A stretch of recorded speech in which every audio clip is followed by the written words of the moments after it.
Alrighty, so I'm off to go see Mr. John Kent, who is my tailor, who suits me up with all these gorgeous Savile Row suits. And I'm actually walking by the Ritz here in London, which is where I had my event with Dan Pena, the $1 trillion man who introduced me to John Kent.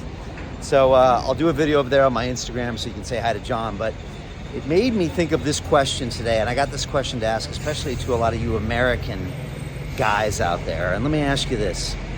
If you're a man, why do you dress like a boy? Now, this is something that Dr. Jordan Peterson noticed and commented on a couple weeks ago in one of his videos. And he said, I went to an event the other day and all the men were dressed like little boys with baseball hats on and all these super casual clothes. And he's like, what's going on? How come men can't dress like men anymore? Now look, I'm from San Diego, California, and I wore shorts all of my life. I was big into casual clothes. If you watch the early episodes of London Real, I'm wearing G-Star Raw trouser pants and skateboard t-shirts. In fact, my first episode with Dan Pena, published on Easter Sunday in 2014, that's what I'm wearing, and he's wearing the three-piece suit from John Kent. So I've been there, but as I got a little bit older, I started to understand that dressing well is an important part of being a man or being a woman.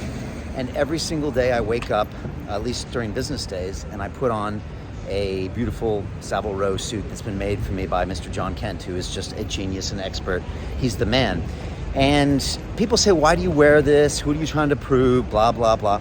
The thing is that no matter how I'm feeling on any day in the morning, when I wake up and put on a John Kent suit and put on a shirt by Turnbull and Asser and put on all of this, I walk out of that door and I'm just ready to destroy. I'm ready to slay. I'm ready to crush, because I literally look like $1 million and I feel like $1 million.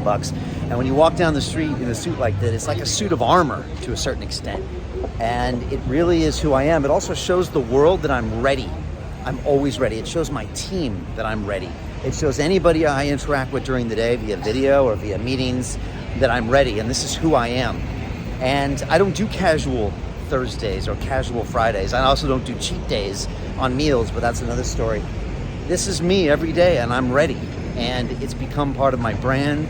It's become part of my identity. And I guess it just shows me how much I could grow. I never ever thought I'd be walking around London wearing three-piece suits, but now it's who I am, and it's an important part of my identity and an expression of what I bring to the world every day. And it's one of my non-negotiable daily habits is to dress like this. And I think it's something that's important.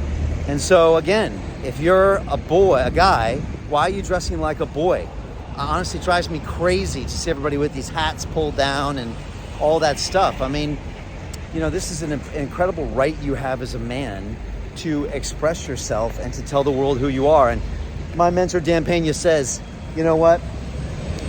You have two ways to make a first impression when you first meet someone: what you're wearing and what comes out of your mouth. That's it. That's the way they're going to judge you. And it still matters, and looks do matter. And I would argue that you need to step up your game when it comes to what you're wearing. So if any of this resonates with you, let me know. Go over to Instagram on The Real Brian Rose and DM me, because I'm going to be doing some of these teaching to a small group of people who want to step up their game. And part of it will include what you wear. And it's something that I think is very important. And I'm sure a lot of people will disagree with me in the comments and say it doesn't matter what's on your exterior. But that's all bullshit. We know that's not true, because we have these things and everybody judges first with their eyes. And why not step your game up? You live in this beautiful world. You have a beautiful chance to express this beautiful version of yourself. So why not do it with what you wear? I think that's really important. So that's my thoughts. Leave me your comments below. DM me on Instagram if you want to take your game to the next level and be personally mentored by me with a group of badasses around the world. And that's it. I'll try to do a couple stories in there with John Kent. He's a fucking legend.